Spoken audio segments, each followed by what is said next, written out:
ఒక అడవిలో ఒక గర్భిణీ జింక ఉంది. ఇంకేం జన్మ ఇచ్చే సమయం వచ్చింది. అప్పుడే మేఘాలు గర్జించాయి. నిమిషాల్లో వాతావరణం మారిపోయి ఒక గర్జన అడవిని అగ్నిలోకి మార్చుతుంది.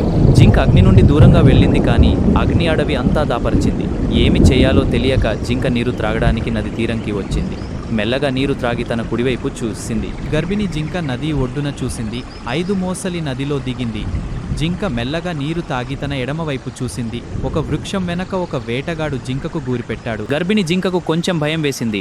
మెల్లగా నీరు తాగుతూ తన కుడివైపు చూసింది. ఒక సింహం దాక్కుంది. జింక బాగా భయపడిపోయింది, కానీ శాంతంగా నీళ్లు తాగుతూ ఉంది. ఒక పక్క వేటగాడు, ఒక పక్క సింహం, నీటిలో మొసళ్ళు, 3 చోట్ల ఆపద.